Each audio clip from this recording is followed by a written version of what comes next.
哎，大家伙儿早喽！11月6号，星期一，新的一周。看我在大阪的南波，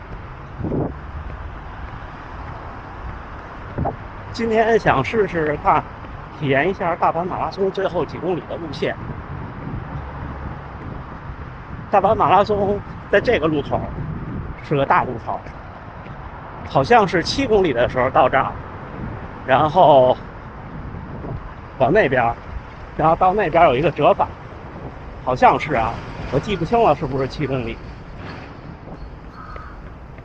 其实从现在开始，我的这个路线就是大阪马拉松的路线了，只不过跑马拉松的时候跑柏油路。昨天直播，感谢大家。一会儿咱们换个视角，边看路线边跟大家聊一聊。大阪马拉松也是开始下坡，最后上坡，从大阪城出发，终点在大阪城。所以想在大阪创造一个好成绩很难的，但是我想试一试。快要到前边折返的地儿了，就是我今年大阪马拉松观赛第2个站的那个地方。运动员们从这条路这样跑，跑到前面以后，这个路口右拐折返，就右拐再往前跑，然后一个180度再回来。但是具体到哪儿折我不知道，我今天就是临时起意，之前没有调查，只能凭印象。而且你们看，从这儿开始再往那边，就再往东，就一路是上坡到大阪城，也就是说，最后的这10几公里，或者是几公里，我记不清，抱歉啊，一直是上坡。今年我就是在这儿观赛的，给他们加油。昨天的直播，感谢大家，感谢大家。但是我经验不足，有的时候弹幕跟不上。我全程录像了，但是我是用 OBS 一边推流一边录的。后来我反应过来一个问题，刚才我脑子里一直在想，就是这样的话弹幕是没有的，在录像里。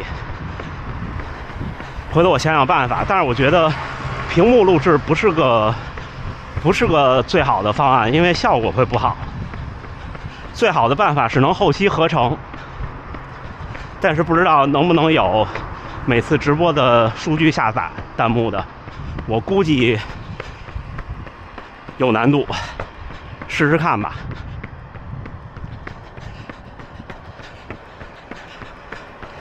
这条路这边全都是各种寺庙，我们就这个红绿灯折返吧，正好赶上红灯。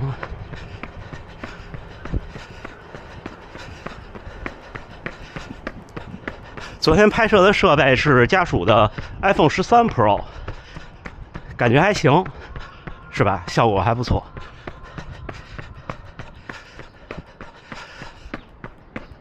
今天跟大家聊聊什么呢？昨天直播的时候，好多小伙伴都说最近比赛多，自己有好几场，幸福的烦恼，确实是的。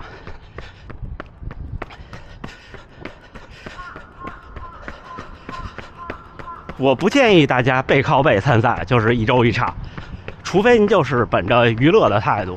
但是还是我昨天那个观点，需要心态和性格非常好。你看大河原先生这方面就特别好，我真的不行，我是不太可能把比赛当一场，就是我就去，我看国内原来19年之前马拉松像现在这么多的时候，也是好多人1周1个地儿，就多当玩了，心态特好。我真的不行，我是个心态特差的人。我有一个比赛我就特较真儿，就导致比较累。所以我给自己定的一个内心深处的小目标，就是再跑比赛就一定是全力以赴的。大阪的半马还行，从大阪城出发跑到长居公园比较平，也是跑进田径场，好像。你看前面右转，就一路都是上坡了。大家可以注意屏幕右下角的爬升数据。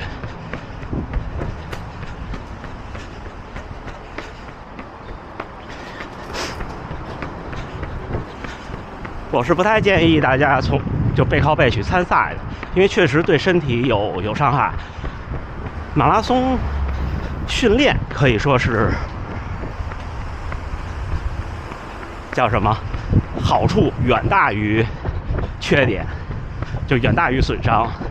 但是马拉松比赛是个很极限的运动，不管您跑多慢，真心的。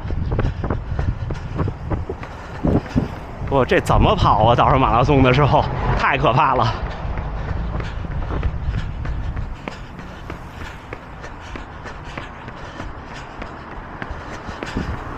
其实2场比赛间隔至少我觉得要超过1个月。这也是我说大家做30公里的测试，最好是最晚提前3周，最晚，否则就不要了。并不是说您真的完全恢复不过来，其实您跑完一场全马，有个10天左右，您身体的物理状态应该就跟跑之前一样了。但是关键问题是它影响您的训练节奏，这样呢，您的身体竞技状态就不行了。我说清楚我的观点了吗？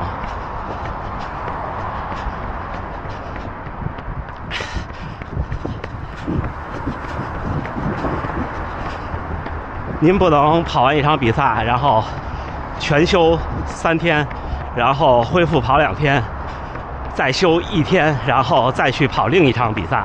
这个真心的不建议。能跑下来肯定是能跑下来，我也能跑下来。就是昨天，在我前天跑完强度课那种情况下，我昨天要是去参赛，我也能跑下来。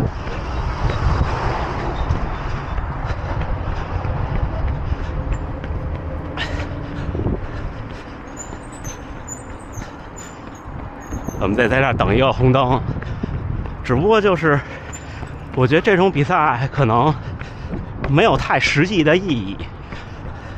您既达不到训练的效果，也达不到成绩的要求，而且说句实话，您的比赛体验也不会太好。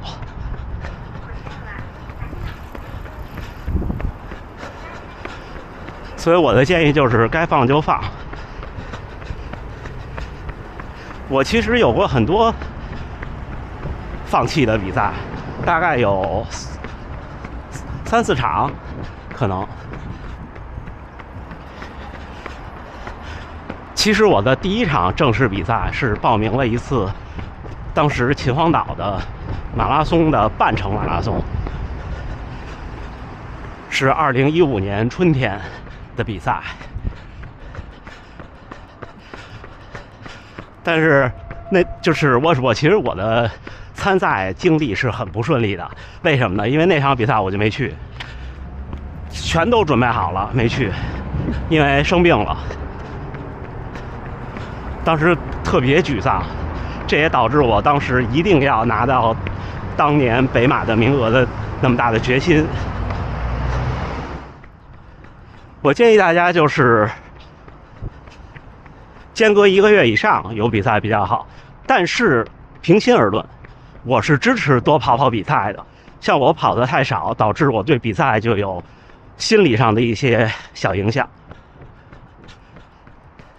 那次跟跑团的小伙伴们夏天喝啤酒，就是在这个楼的顶楼，这楼顶楼夏天有一个啤酒花园。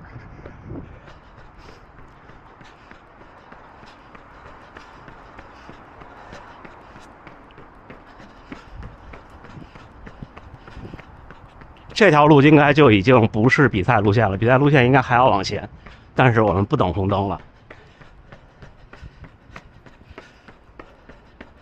另外就是，如果您有2场比赛都想参加，比方说间隔1个月或者间隔3周，哪场比赛全力以赴，去跑成绩。我的建议是前面那一场，因为您不知道第一场跑完以后会发生什么，你可能会有恢复不过来，可能会有心理的懈怠等等，什么都可能发生。就永远是把自己最好的状态放在每一次，也不能说放在前面那一场，就是放在每一次。您第二场也要努力跑，对吧？这不是我们每天努力训练想要的这种状态吗？对吧？就像今年秋天我的2场半马，第一场天气条件那么不好，我也没放。虽然那场的成绩可能好多地方不承认，不像东京那个那么的有，就是那么的管用，但是也还好吧。你至少在赛场上拼搏了，这是我觉得对我来说挺重要的一个事儿。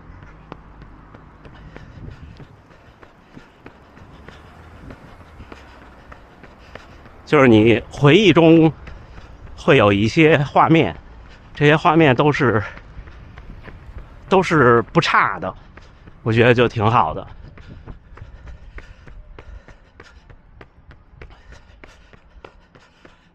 今天就跟大家闲聊聊这个事儿。比赛季基本上北方城市的比赛季也快过去了，对吧？好多小伙伴都取得了不错的成绩。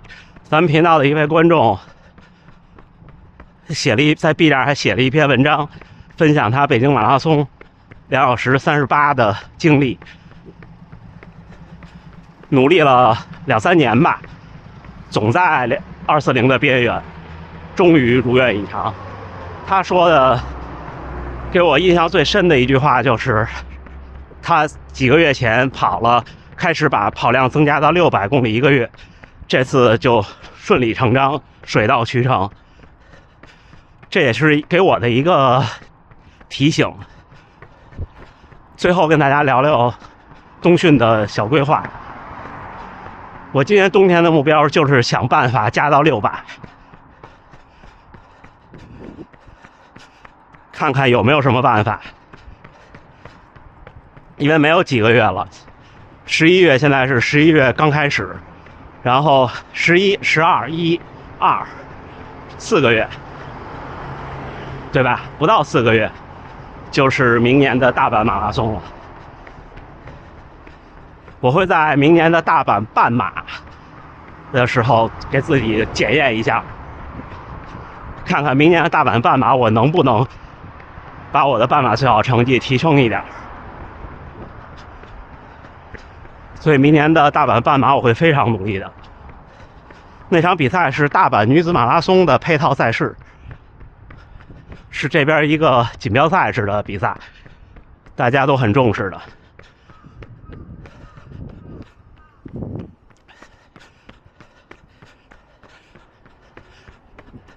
行吧，今天跟大家聊聊天，再次感谢大家。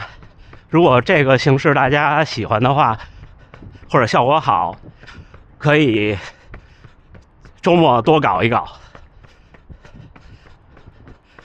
也见识了最后几公里那个坡，那个坡真的是，我觉得我不好说，好像跟东京半马最后那个坡度差不多，但是比那个持续的要长多了。